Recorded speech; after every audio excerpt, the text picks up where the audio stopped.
Hello everybody, how's everyone doing? I'm Mika.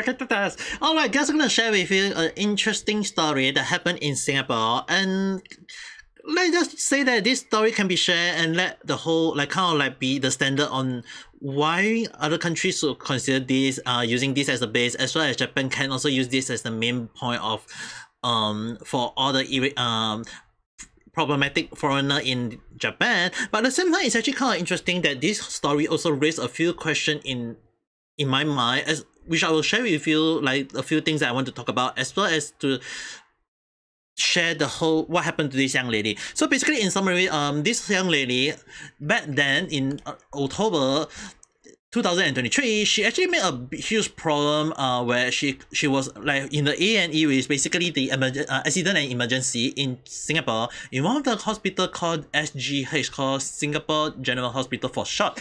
So the thing is, right, it's actually kind of interesting that she actually posted a story about on her in the Chinese social media called Douyin, which actually go to the point of like she was in kind of like interviewed by the police after she made a huge noise in the hospital, where she actually do some complaint, throwing verbal abuse to hospital staff, and that she even go to the point of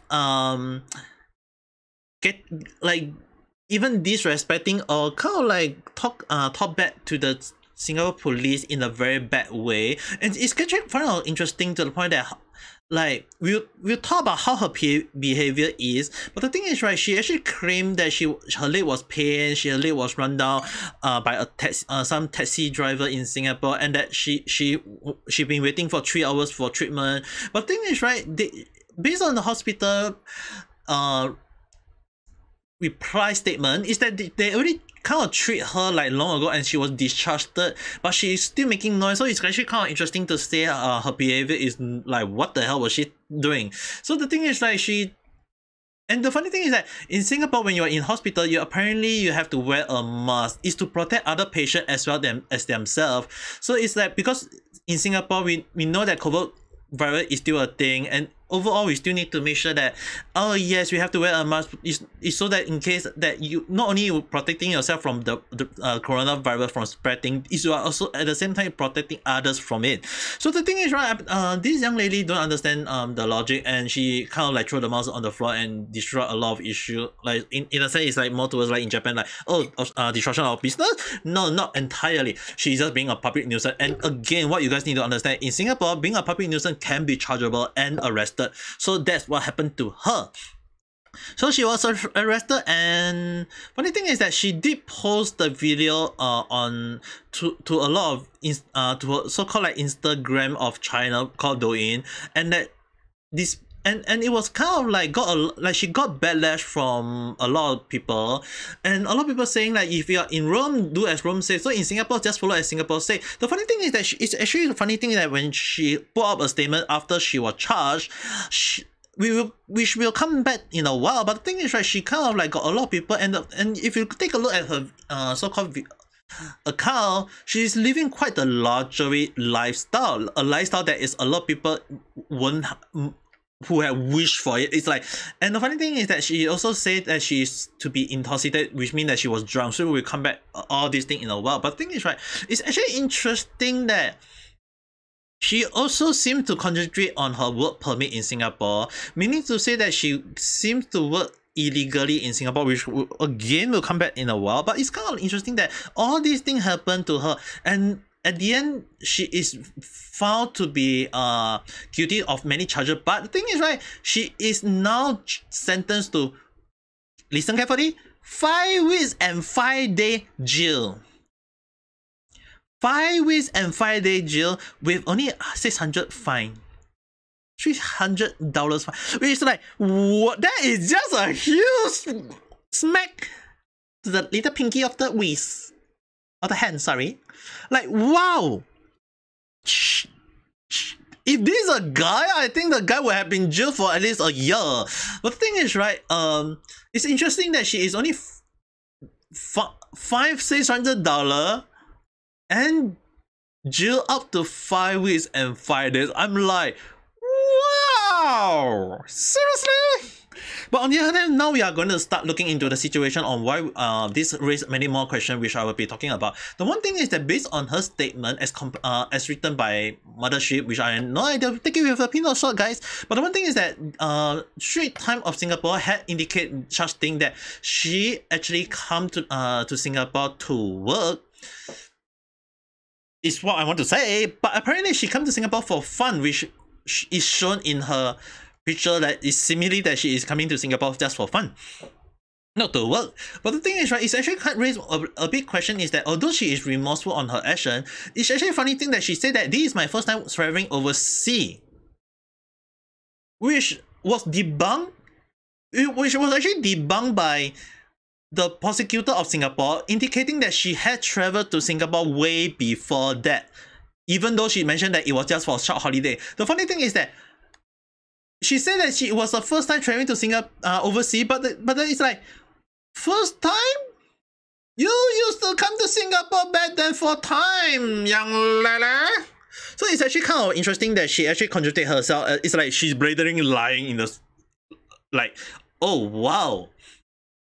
Like she's lying with a straight face in her letter. And the one thing is that he said that it's the first time living in a foreign land. So I can take that with let's take it with a pin of salt. But the thing is, right, it's actually very interesting that she is not familiar with the law. And there is one thing that I always talk to everyone when visiting any country. But it's actually we'll debunk one of her behavior is that she mentioned along the line that, oh, she is not familiar with the law in Singapore, which a lot of people need to understand. When you are visiting a foreign country and any other country, you need to be not just respectful of their culture, but as well as to understand the law in their country, the behavior of which is considered the norm and not the norm in their country. That is one thing that you need to do.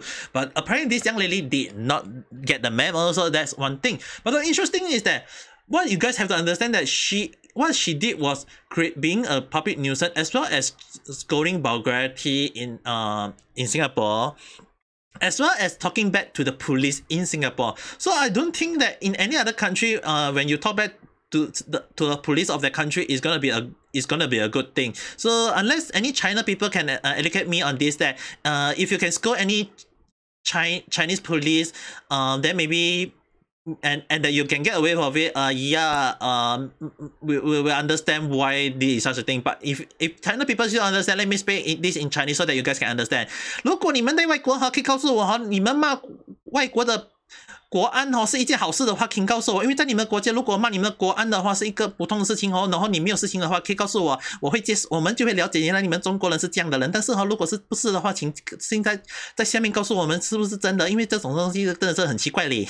So in a sense, the funny thing is why I'm actually kind of interested that this such thing, if this is what is a lot in China, then I think that this is very interesting. But at the same time, if this is not a lot, I think this young lady, just throw the face of Singapore, just throw the face of their China. It's like, wow, China. 这个杨 lady 这个小美女丢了你们的国家的脸了。这个小姐还是小美，我不懂应该叫什么。可是这个女孩子丢了你们国家的脸呢。So basically, funny thing is that wow, it's actually amazing that if China allowed this behavior, then I think that after getting charged in Singapore and get deported back to China, I think China might have to look into this But again, I don't think China need to look just only beyond that. The one thing is that what I'm actually want to point out is that her luxury lifestyle actually raised more questions than that. So the thing is, right, she initially based off her report, her letter, she said that 3 of her closest sins are cancer treated and 1 of them is in the last stage of cancer. Before coming to Singapore, the lifestyle for her is that her purpose was to earn as much money and to provide for her family. So the one thing is that why are you living a luxury lifestyle? Like she is living a luxury lifestyle. Like she is like all the money that she can spend in her luxury lifestyle, she could have given it to her family to lessen the burden. The one thing is that based on the report is that her lifestyle is that she is living on a leash of 6,500 Singapore dollar per month, and that if purchase can be cost up to $15 million, which actually proved to the point that she might be actually having way more money than anyone expected, and that the report based on by one of them is indicating that she's trying to lessen the burden of her family. And the thing is, right, if you're trying to lessen the burden, you should be giving the money and living in a very how to say it, less luxurious lifestyle. You should live in a share house, or maybe along the line of a rented house, much cheaper than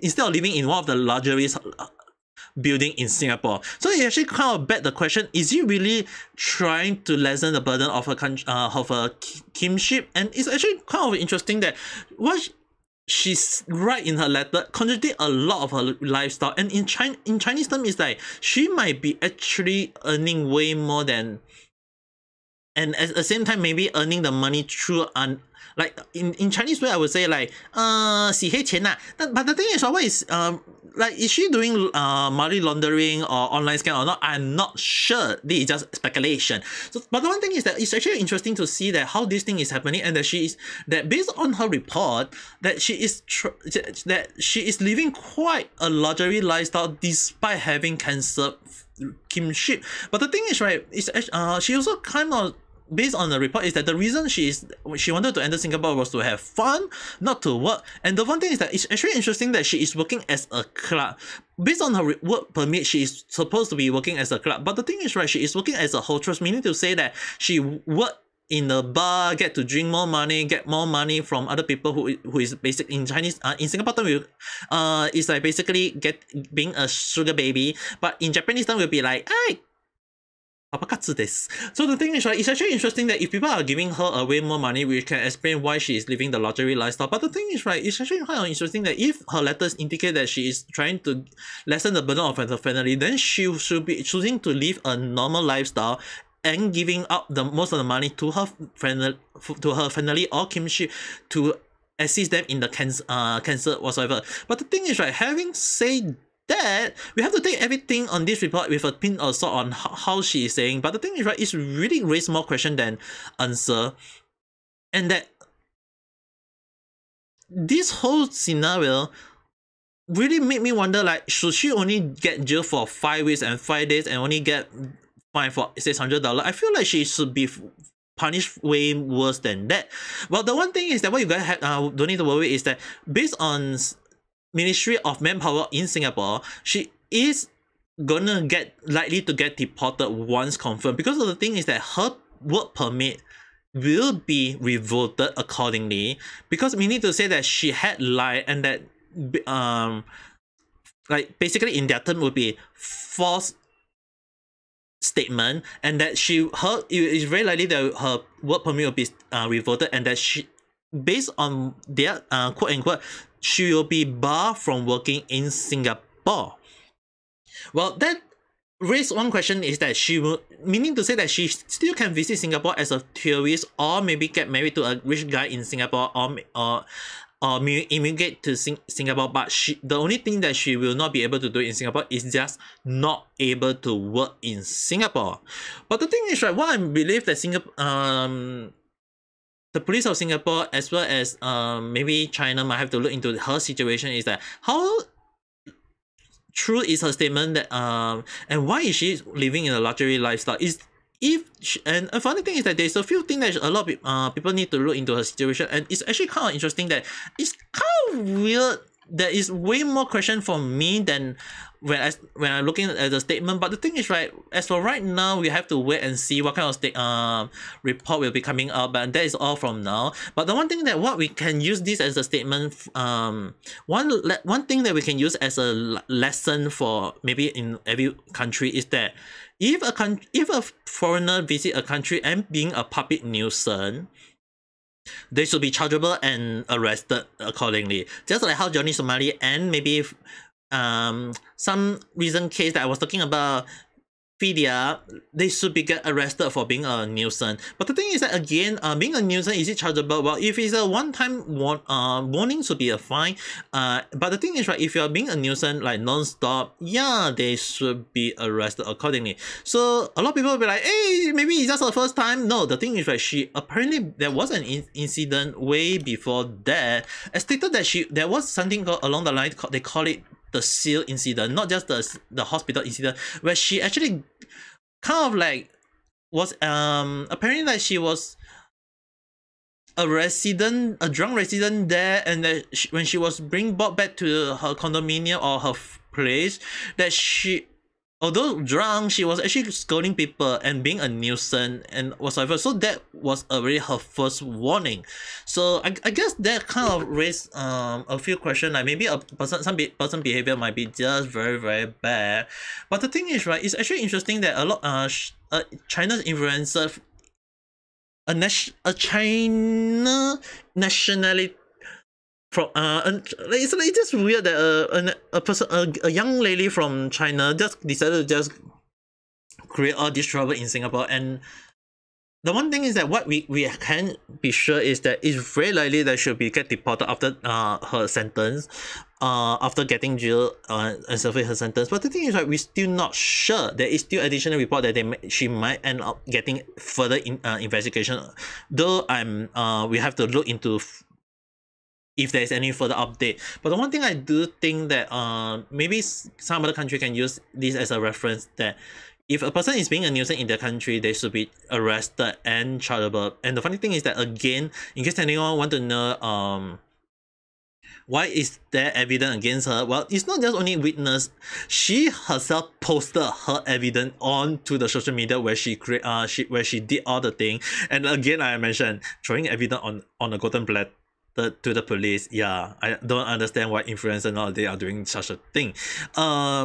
It's just weird. But at the same time, it actually shows us that when you are in a country, learn what is the law of the country, as well as understand that moral is most important because what you do when you're in the country, you're representing your country, and that in this case, she showed the China face. Will that consider a crime in China? Who knows? I don't know. But with that being said, if you do like this kind of content, do press the like button and subscribe for more random chat. Well, again, I will mention random chat always never follow a particular trend on my topic. So with that being said, have a nice day or night.